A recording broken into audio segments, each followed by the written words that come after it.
بسم اللہ الرحمن الرحیم۔ معزز صارفین السلام علیکم۔ شام تک کے سعودی نامہ کے ساتھ میں ہوں رمضان۔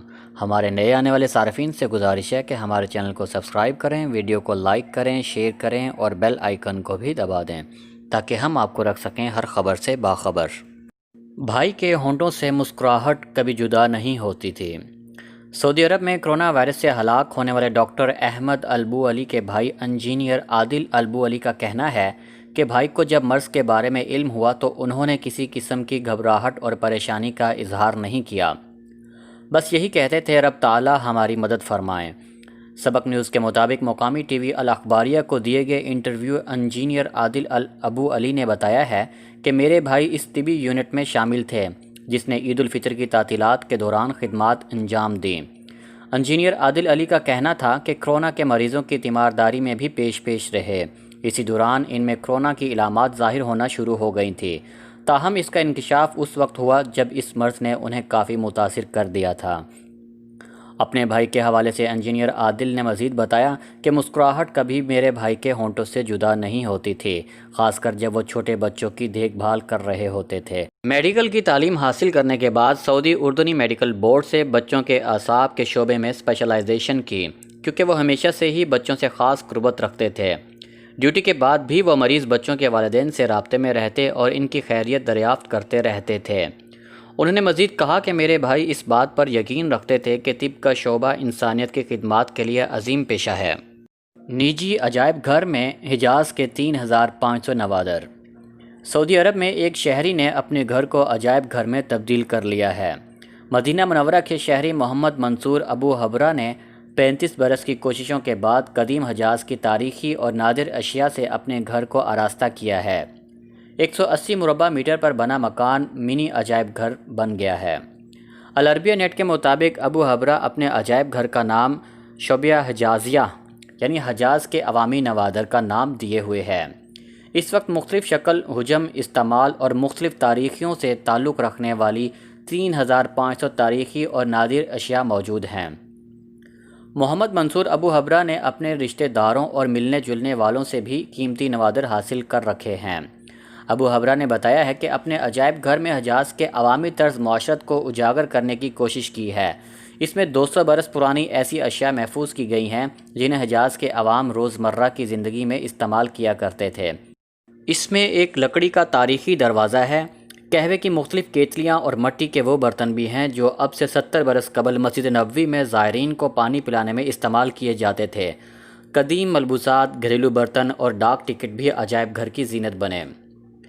سعودی شہری کا کہنا ہے کہ مجھے بچپن سے ہی نوادر جمع کرنے کا شوق تھا، دلچسپ مشغلہ، خوبصورت ماضی کا تحفظ تھا، اور میں چاہتا ہوں کہ نئی نسل اور ہمارے نوجوان آباء و اجداد کے قدیم طرز معاشرت سے واقف ہوں۔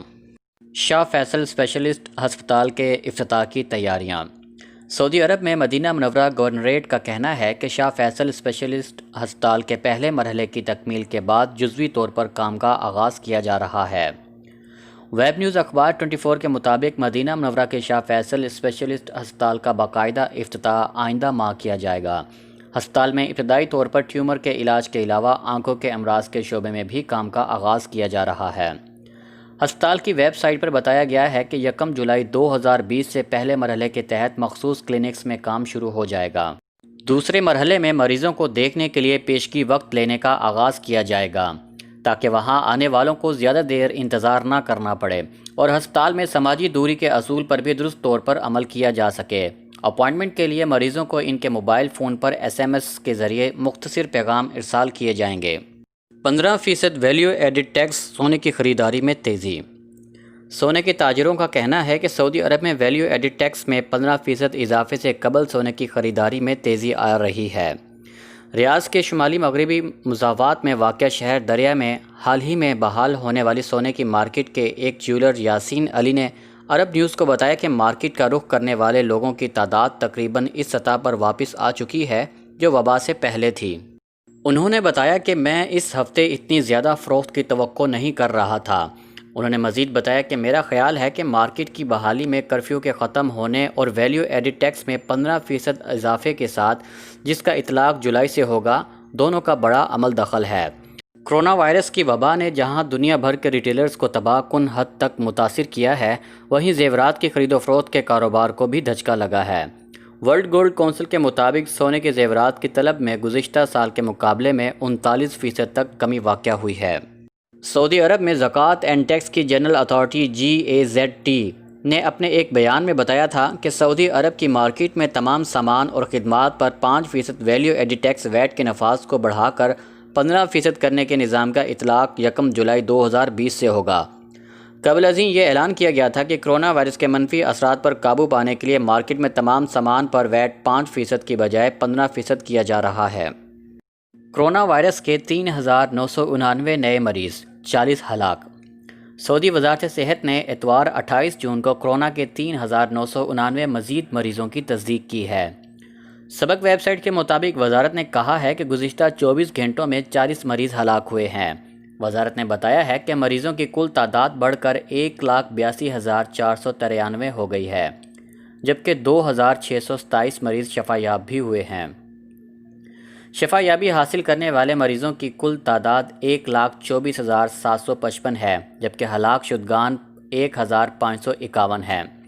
سعودی خبر رساں ایجنسی SPA نے وزارت صحت کی جانب سے جاری اعداد و شمار کے حوالے سے بتایا ہے کہ گزشتہ 24 گھنٹے کے دوران الحفوف میں سب سے زیادہ متاثرین سامنے آئے ہیں۔ 487 افراد میں کرونا وائرس کی تصدیق ہوئی ہے۔ ریاض میں 399، دمام میں 320، مکہ مکرمہ میں 310، مدینہ منورہ میں 186، ابہا میں 120، خمیس مشیط 171، طائف میں 275، جدہ میں 121، المبرز میں 183، الخوبر میں 76، حائل 41، بریدہ میں 50، الجبیل میں 46، نجران میں 90، تبوک میں 25، حفر الباطن 104، زہران 78 اور جبیل میں 46 مریض سامنے آئے ہیں۔ حفاظتی تدابیر کی خلاف ورزی پر مکہ اور بارک میں متعدد دکانیں بند۔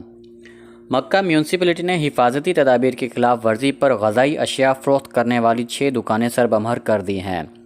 سبق ویب سائٹ کے مطابق عتیبہ میونسپلٹی کے سربراہ انجینئر بندر آل زید نے کہا ہے کہ معمول کی تفتیشی دوروں کے دوران کرونا وائرس کے انسداد کے لیے لاگو احتیاطی و حفاظتی تدابیر کے علاوہ دیگر متعدد خلاف ورزیوں پر ریستوران، کیفیٹیریا اور بقالے بند کر دیے گئے ہیں۔ مذکورہ دکانوں میں صحت اور صفائی کے معیار کی خلاف ورزیوں کے علاوہ ہوم ڈلیوری کے ضابطوں کی بھی خلاف ورزی کی جا رہی تھی۔ انہوں نے کہا ہے کہ حفاظتی و احتیاطی تدابیر کے علاوہ طے شدہ ضوابط کی خلاف ورزی پر کسی کے ساتھ بھی کوئی رعایت نہیں ہوگی۔ انہوں نے شہریوں اور مقیم غیر ملکیوں سے اپیل بھی کی ہے کہ جہاں کہیں بھی کوئی خلاف ورزی دیکھیں تو فوری طور پر بلدیہ کو مطلع کریں۔ دوسری طرف بارک میونسپلٹی نے شہر میں مختلف تجارتی مراکز، ریستوران، باربر شاپس، لانڈری اور بقالوں کا تفتیشی دورہ کیا ہے۔ میونسپلٹی کے سربراہ محمد مرزن نے بتایا ہے کہ تفتیشی دوروں میں متعدد خلاف ورزیاں ریکارڈ کی گئی ہیں، جن پر فوری کارروائی کرتے ہوئے متعدد باربر شاپس اور لانڈری کی دکانوں کو بھی بند کر دیا گیا ہے۔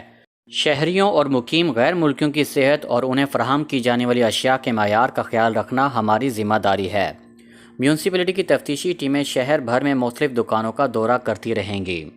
مکمل حفاظتی اقدامات کے ساتھ دفاتر میں واپسی۔ وزارت صحت نے کرونا وائرس کے باعث دفاتر کی طویل بندش کے بعد سعودی عرب میں دفاتر کی حفاظتی پروٹوکول کا خاکہ پیش کیا ہے۔ عرب نیوز کے مطابق سعودی عرب کی وزارت صحت کرونا وائرس سے بچاؤ سے متعلق احتیاطی تدابیر جاری کی ہیں تاکہ ملک بھر میں لاک ڈاؤن کو ختم کرنے کے بعد کارکنوں کی دفاتر میں بتدریج واپسی ممکن ہو سکے۔ وزارت صحت نے دفاتر میں کام کے دوران صحت کے اقدامات کو یقینی بنانے کے لیے ہدایات شیئر کی ہیں۔ دفاتر میں کارکن اور انتظامی عملے کے لیے احتیاطی رہنما اصولوں میں یہ شرط شامل ہے کہ جو کارکن وبائی مرض میں مبتلا رہے یا کوئی علامات ظاہر ہوئی ہیں تو انہیں ابھی گھروں سے ہی کام کرنے کی ضرورت ہے۔ حفاظتی اقدامات میں ملازمین کے لیے داخلی اور خارجی راستے الگ رکھنے اور دفتری اوقات میں ماسک لگانا ضروری ہے۔ کمپنیوں اور ان کے ملازمین کے لیے ضروری ہے کہ اپنے زیر استعمال تمام سامان کی صفائی کا خاص خیال رکھیں۔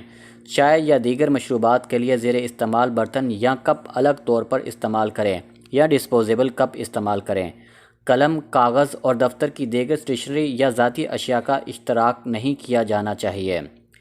تمام کارکنوں کے لیے از حد اور اولین ضرورت اس بات کی ہے کہ وہ اپنے ہاتھوں کو صابن اور پانی سے کم از کم 40 سیکنڈ تک دھوئیں یا کام کے دوران متعدد مرتبہ 20 سیکنڈ کے لیے الکوہل سے تیار شدہ سینیٹائزر سے ہاتھ صاف رکھیں۔ وزارت صحت نے مزید کہا ہے کہ تمام ملازمین کے مابین نشستوں کا مناسب اور محفوظ فاصلہ یقینی بنایا جائے اور ممکن ہو تو پارٹیشنز کے استعمال کو ترجیح دی جائے۔ دفاتر میں میٹنگز کے لیے آن لائن طریقہ اختیار کیا جائے اور اگر دفتر میں میٹنگ ضروری ہو تو نشستوں کا مابین 1.5 سے 2 میٹر تک کا فاصلہ برقرار رکھنا چاہیے۔ کمپنیوں سے کہا گیا ہے کہ وہ داخلی راستوں اور دفاتر میں آنے والے دیگر افراد کے لیے کرونا وائرس سے بچاؤ کے حفاظتی پروٹوکول کا خاص خیال رکھیں۔ اللہ تعالیٰ سے دعا ہے کہ اللہ تعالیٰ ہم سب کو اپنے حفظ و امان میں رکھے۔ اللہ تعالیٰ ہم سب کا حامی و ناصر ہو۔ السلام علیکم ورحمۃ اللہ وبرکاتہ۔